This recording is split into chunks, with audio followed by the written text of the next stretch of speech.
Daniel Carter used to believe that rock bottom was the day his wife walked out leaving him with a toddler, a broken heart, and a stack of unpaid bills high enough to bury them both. But standing at the altar in a polyester suit that smelled of mothballs, looking down at a billionaire heiress confined to a wheelchair, he realized he hadn't known the true meaning of shame until this moment. The pews were buzzing with hushed judgment, everyone convinced he had auctioned off his soul for a blank check. His relatives framed it as a survival strategy.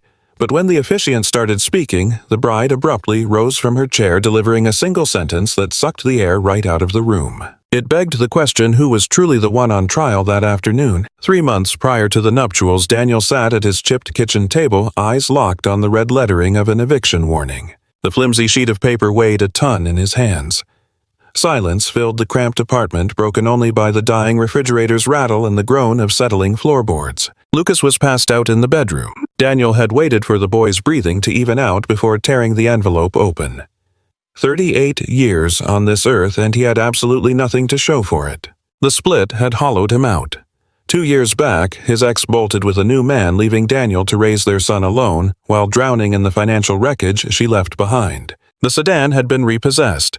The savings account was drained dry. He pawned his wedding band months ago just to keep the lights on, leaving him with nothing but a 7-year-old boy who still asked why Mommy wasn't coming home for dinner. Daniel creased the document and tossed it onto the formica.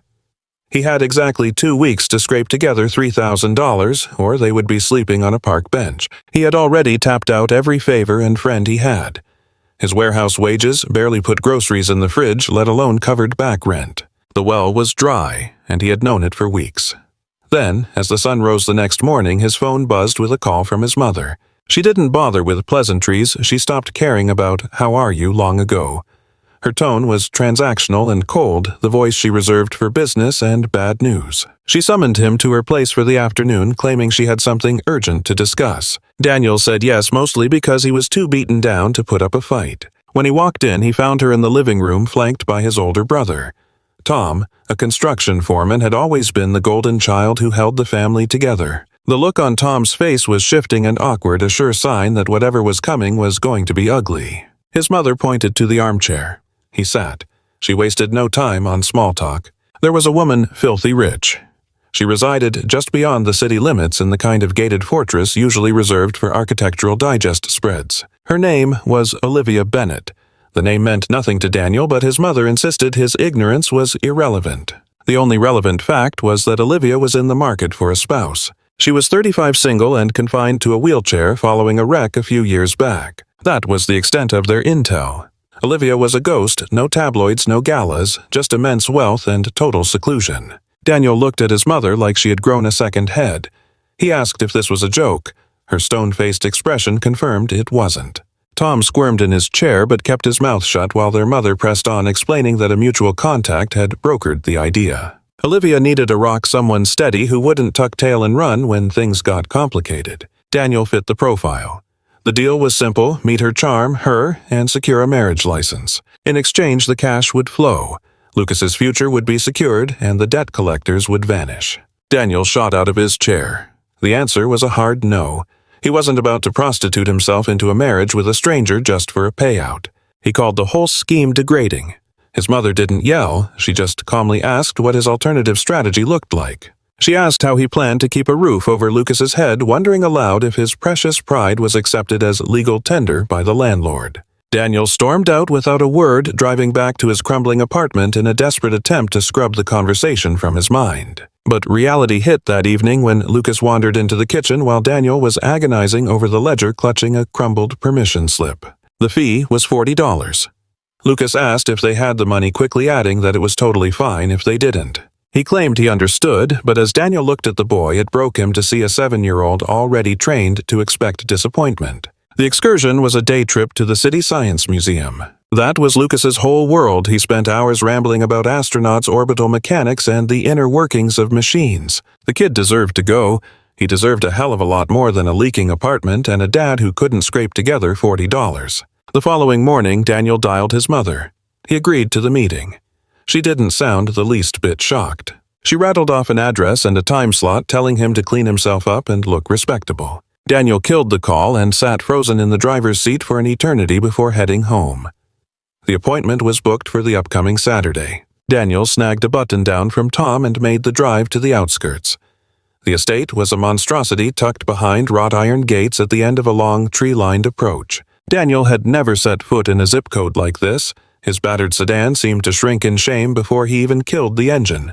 The door was opened by a steel-spined woman in her 50s who introduced herself as Mrs. Lawson, the personal assistant. She marched him down a corridor where the floors shone like ice, and the art on the walls probably cost more than his entire life's earnings. The air smelled of money, sterile and freezing. Finally, they arrived at a drawing room where Olivia sat confined to a wheelchair exactly as the family gossip had described. Her dark hair was scraped back severely, and despite the simple blouse and trousers, she radiated an aura of untouchable distance that made her impossible to read. A flick of her hand indicated a chair, and as Daniel sank into it, Mrs. Lawson exited the heavy door clicking shut to seal them in. Olivia skipped the pleasantries entirely, cutting straight to the bone.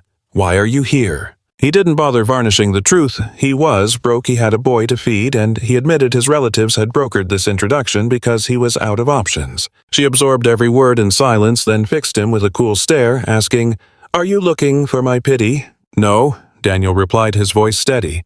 "I don't expect a thing." She scrutinized him for a long beat, gauging his worth before asking, "Do you actually grasp the nature of this deal?" She made it clear she wasn't in the market for romance or a soulmate. She needed a fixture, someone who wouldn't bail the second life got messy. Most suitors, she noted dryly, only saw the bank account and ignored the human attached to it. She was vetting him for a different quality, though she didn't specify what, leading Daniel to ask, "Why even consider a guy like me?" "I haven't chosen anyone," she corrected him. "This is an audition. The question is, are you prepared to play the part?" Daniel's mind flashed to Lucas, then to the neon orange eviction sticker plastered on their front door. He remembered the $40 school trip he couldn't afford and said yes. Olivia informed him they'd reconvene in 2 weeks if she decided he was worth a second look. He gave a curt nod and walked out, but driving away a sick feeling settled in his gut like he had pawned off a piece of his soul he would never see again. Round 2 was brief. Olivia turned the spotlight immediately to Lucas. She probed into the wreckage of his marriage and demanded to know his ambitions for the boy, to which Daniel gave the unvarnished truth. He told her he just wanted a fair shot for the kid, a life where Lucas didn't have to learn the crushing math of survival before he learned long division. Olivia offered zero emotional feedback, simply thanking him and promising to be in contact. Mrs. Lawson rang a week later with the verdict Olivia had made her choice and the deal was on. The ceremony was set for 2 months out, contingent of course on an ironclad prenup. There would be no signing bonus, but if the union endured Lucas's tuition, and their housing would be fully underwritten. If the marriage failed, Daniel would walk away with empty pockets. Mrs. Lawson paused to ask, "Do you accept these terms?" Daniel agreed, but breaking the news to Lucas that evening was harder. The boy looked puzzled and asked the one question Daniel feared, "Do you love her, Dad?" "It's complicated," Daniel mumbled, but Lucas pivoted instantly to the important stuff. "Are we moving into the mansion?" When Daniel said yes, the kid lit up, and seeing that joy was a relief and a dagger to the heart all at once. The extended family, however, was a mixed bag. His mom breathed a sigh of relief that the financial bleeding would stop, while Tom raised an eyebrow but promised to have his back. Some cousins cracked wise about Daniel hitting the jackpot, but nobody bothered to ask how he really felt about selling himself to keep the lights on. The countdown to the wedding was surreal. Olivia remained a ghost in her own narrative. No calls, no visits. Everything was filtered through Mrs. Lawson, while Daniel signed stacks of legal documents that might as well have been in Greek. A slick attorney walked him through the agreement, making it crystal clear that Daniel wouldn't see a dime of her empire unless he jumped through every hoop. He didn't even blink before signing. You can't lose what you never had. As the big day loomed, Lucas's interrogation intensified. He desperately wanted to know if she liked dinosaurs. "Will she read to me at night?" Daniel didn't have the heart to say he didn't know, so he lied and said she was very kind and just wanted to see them smile. He had no idea if any of that was true, and the night before the ceremony, sleep was impossible. Staring into the dark, he was haunted by the memory of his ex-wife's face, the sheer contempt in her eyes right before she walked out. His mind replayed this reel of his failures, the dead-end warehouse gig, the eviction threats, the field trip fee he couldn't scrape together. Then his thoughts drifted to Olivia, stoic, silent, unreachable, and he wondered if she just saw another desperate loser at the end of his rope. At dawn, Daniel dragged himself up and donned the bargain bin suit Tom had picked up for him. It hung off him all wrong, the polyester stiff and scratchy, and when he checked the mirror, he saw a stranger's eyes looking back. Lucas bounced into the room grinning in his own miniature formal wear. The boy told him he looked handsome, but Daniel didn't feel handsome. He felt like a condemned man walking the last mile toward a fate he couldn't outrun. The news didn't just travel, it burned through the grapevine. His mother whispered it to a couple of aunts, thinking she was being discreet. Then Tom let it slip on the shop floor.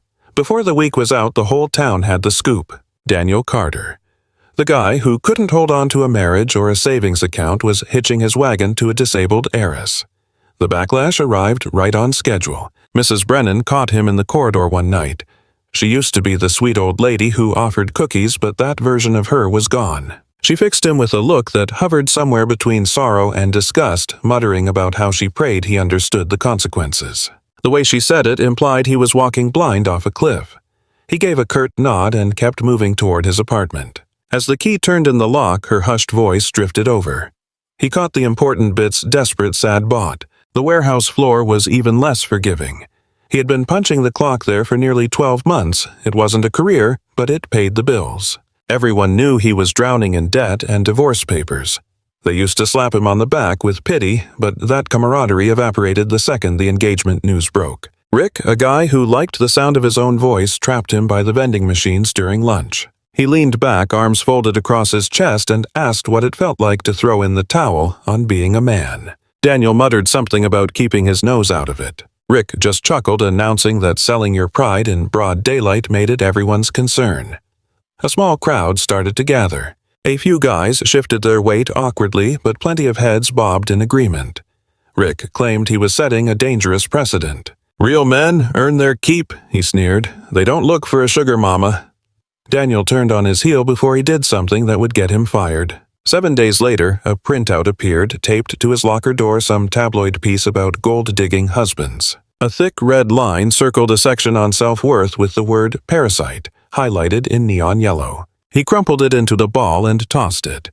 Complaining wouldn't change a thing. At least Lucas offered a reprieve from the noise. The kid was oblivious to the gossip and the judgmental glares. He just saw a big adventure and a bigger bedroom.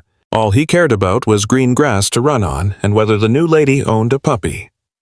Daniel fielded the questions as gently as possible. He tried to build a wall around the boy, but playground chatter is pervasive.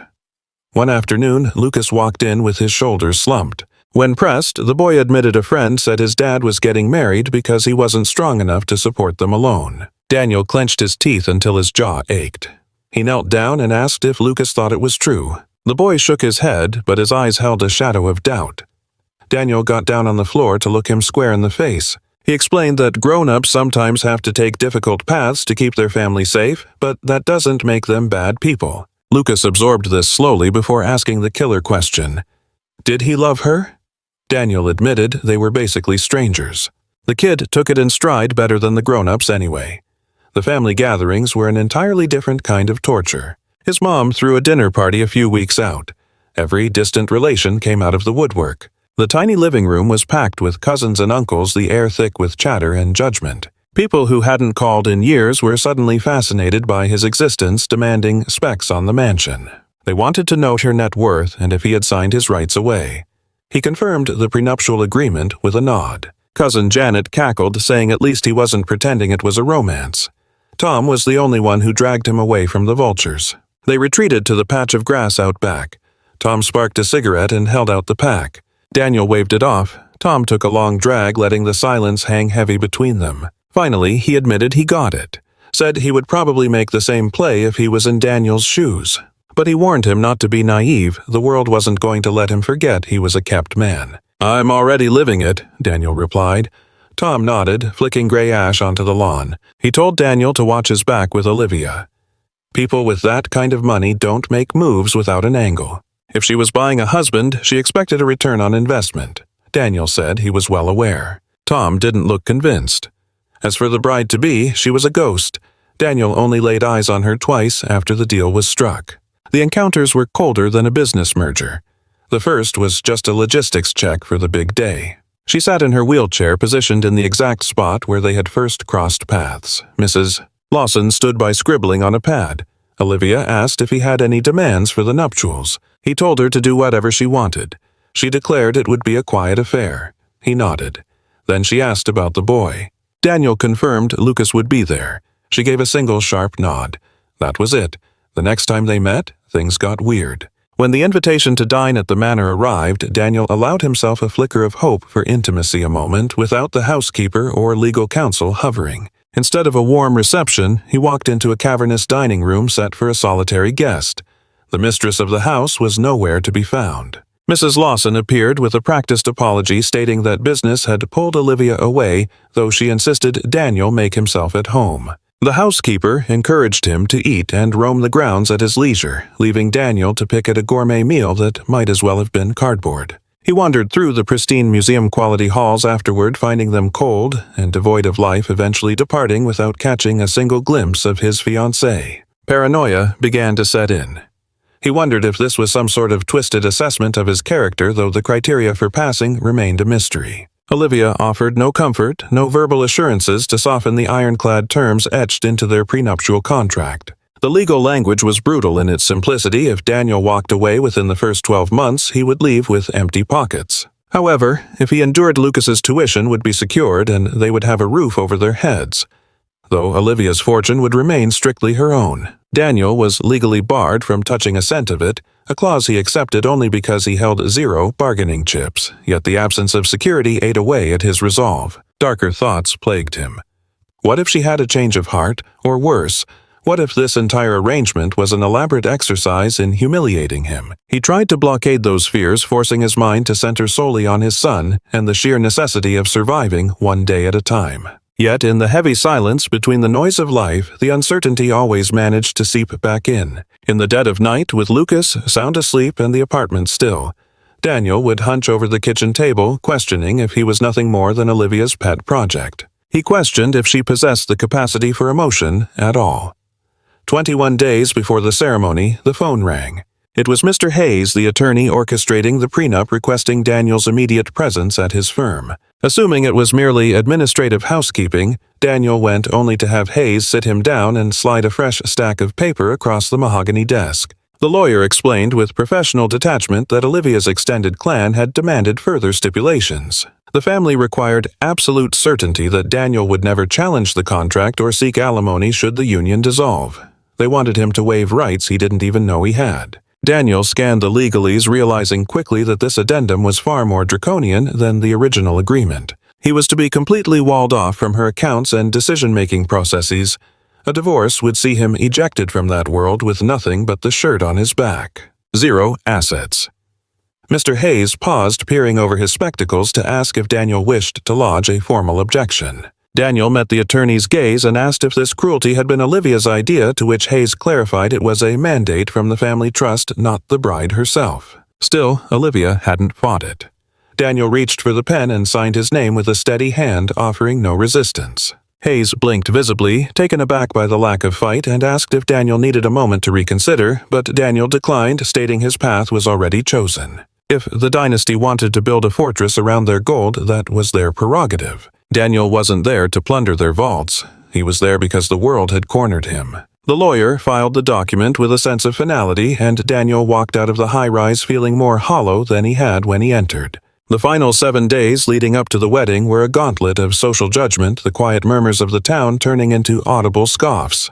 While navigating the aisles of the local market, a woman from his former congregation made a remark clearly intended for his ears. She announced to her companion that it was tragic to see a man sell his dignity, and the two of them swept past Daniel as if he were invisible. He completed his errands in a daze, only to face Lucas back home, who wanted to know why the neighbors were looking at them so strangely. Daniel struggled for a response, eventually telling the boy that people often fear or misjudge decisions they cannot comprehend. When Lucas asked if the opinions of others mattered, Daniel admitted that while he fought to ignore them, the judgment stung more than he cared to confess. On the eve of the ceremony, Daniel and Lucas sat amidst cardboard boxes in their fading living room, packing the remnants of their old life. The bulk of their possessions were destined for a storage unit, as Olivia had instructed them to bring only the bare essentials to the estate. Unsure of how to interpret that command, Daniel packed clothing for the boy and a small selection of books.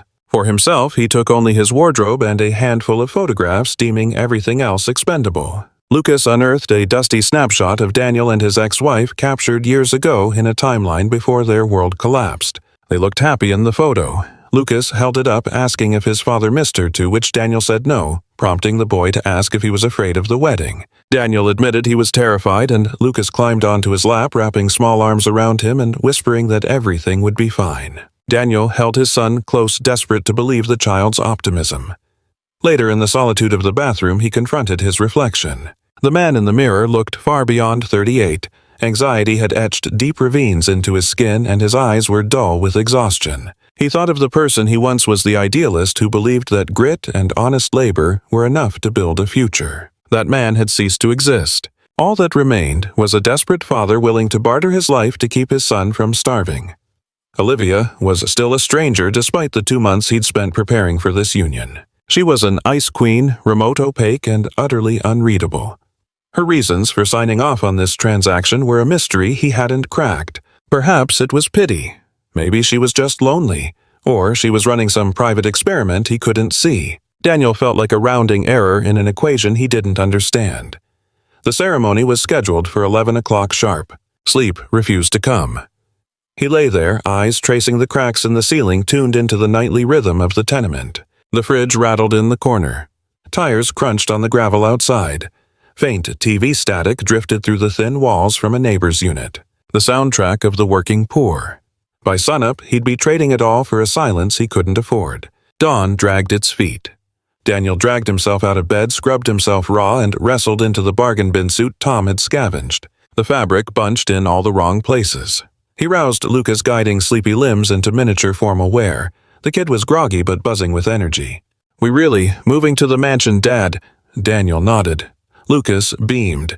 The drive to the venue was heavy with unsaid words. He kept a firm grip on the steering wheel, masking the panic spiraling behind his eyes. He catalogued every potential disaster, the ironclad prenup, the glacial indifference in Olivia's gaze. He could practically hear the gossip mongers sharpening their knives. Gold digger. Charity case.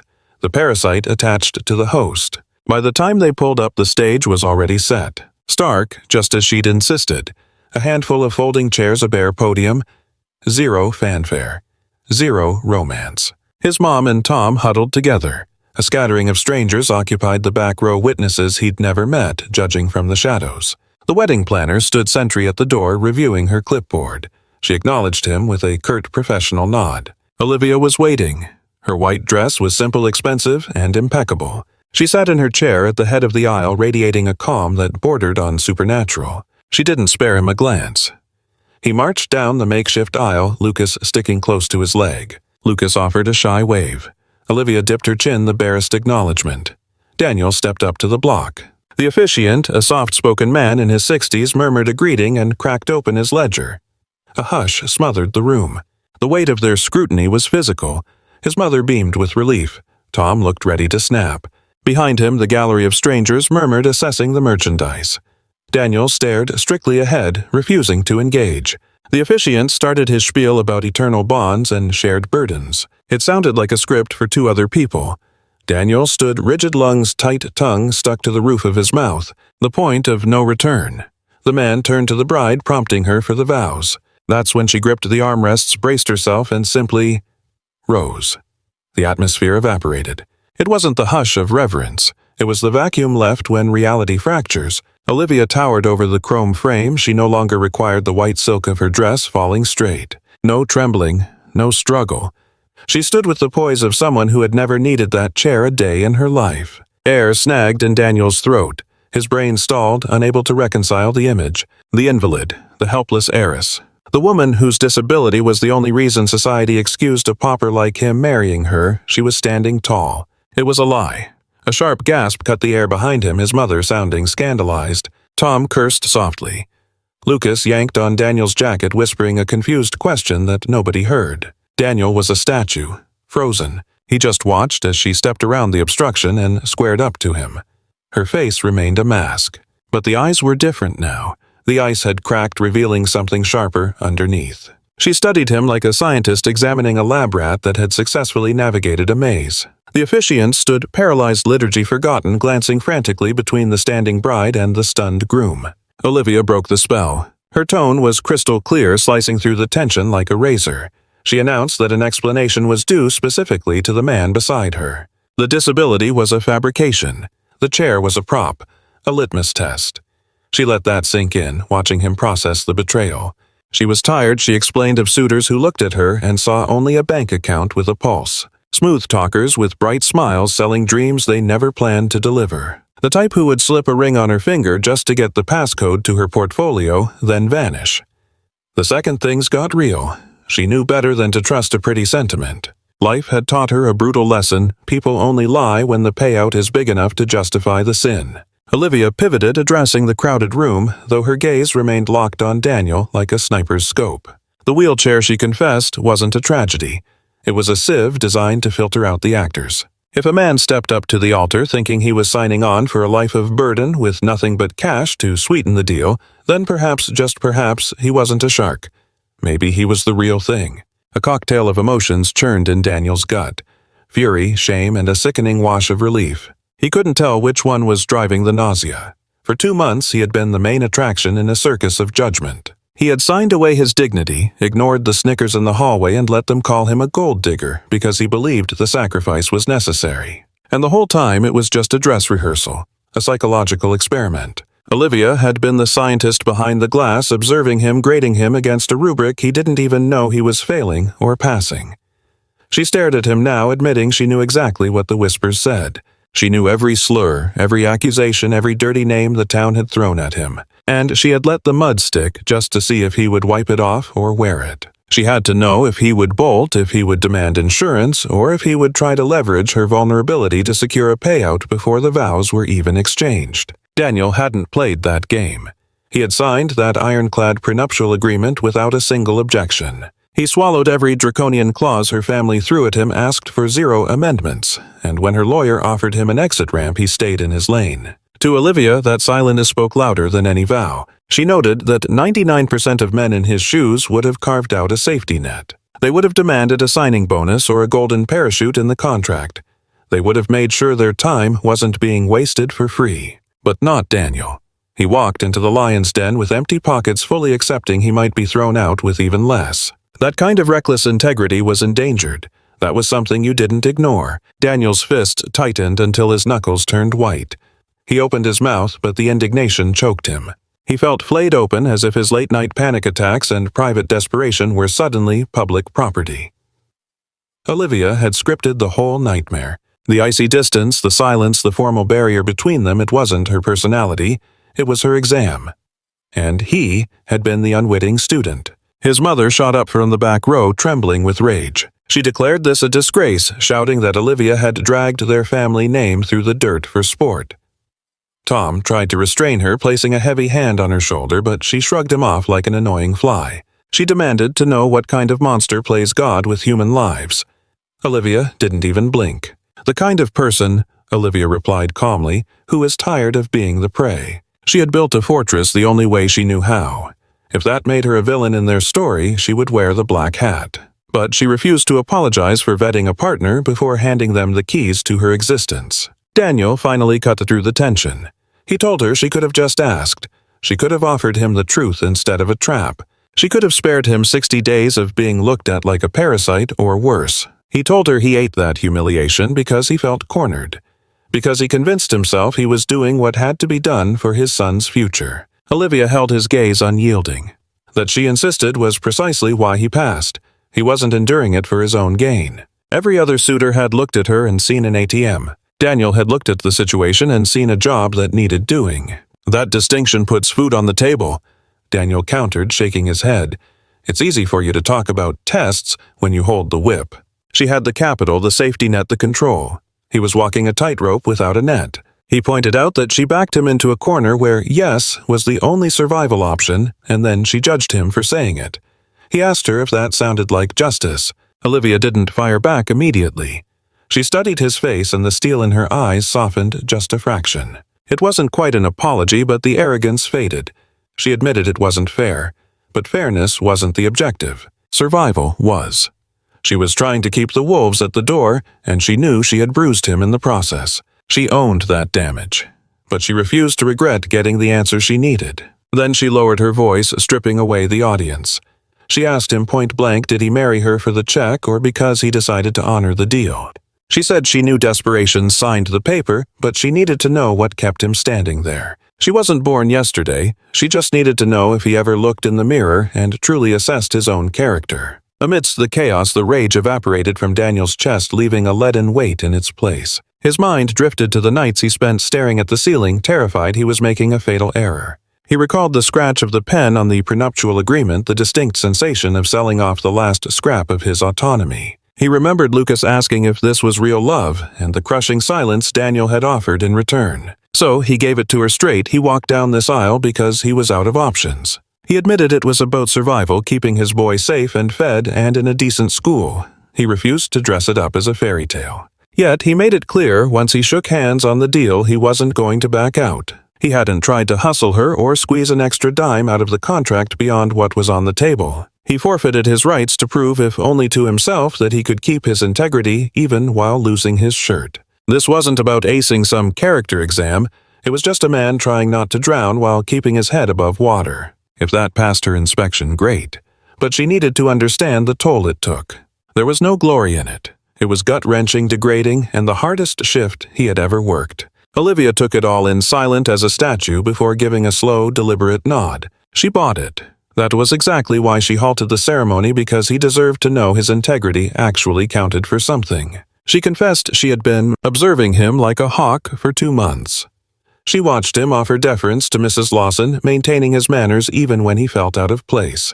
She noticed that every conversation eventually circled back to his son's well-being. She watched him sign away a fortune without flinching or negotiating for a safety net. He stood tall while people looked down their noses at him. Olivia noted that most men only play nice when there is a profit margin. Daniel stayed steady when there was zero payout. That set him apart. That was the quality she needed.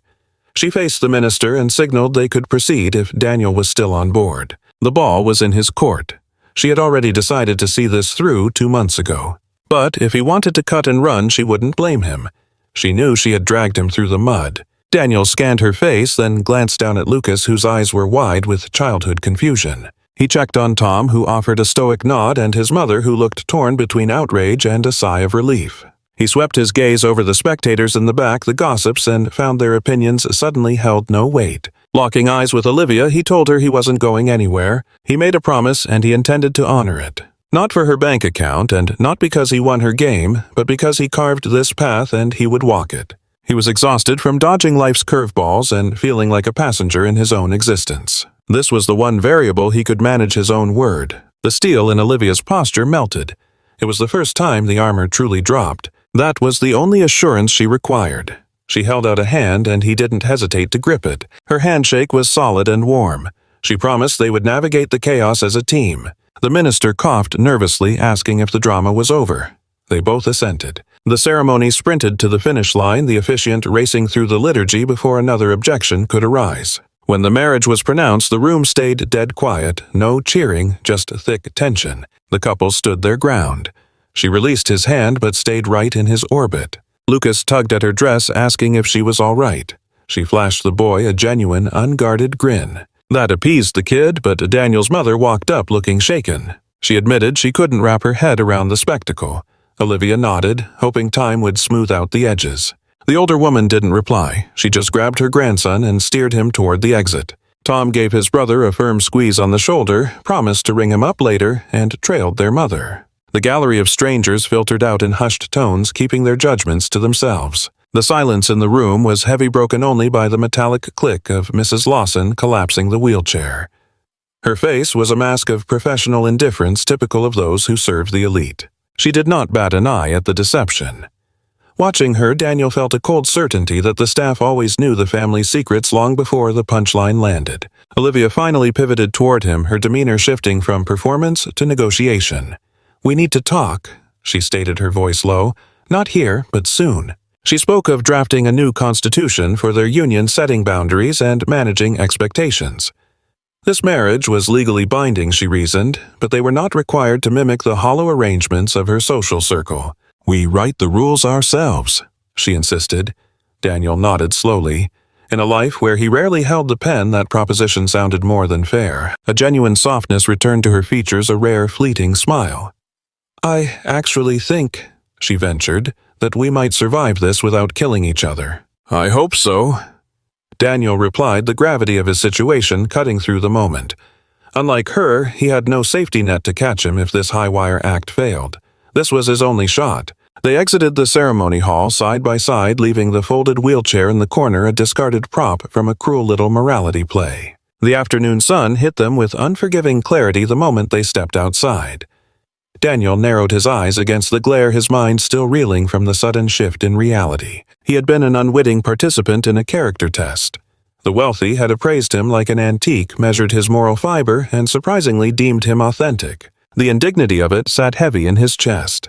Yet standing there with an heiress on his arm and a uniformed driver holding the door, a realization took root. He had not sold his soul to get there. Faced with an impossible bind, he had made his choice based on who he was, not what he stood to gain. That kind of integrity had to carry weight. In fact, it might be the only thing that truly mattered. "Ready?" Olivia asked, searching his eyes for hesitation. "Ready," Daniel confirmed.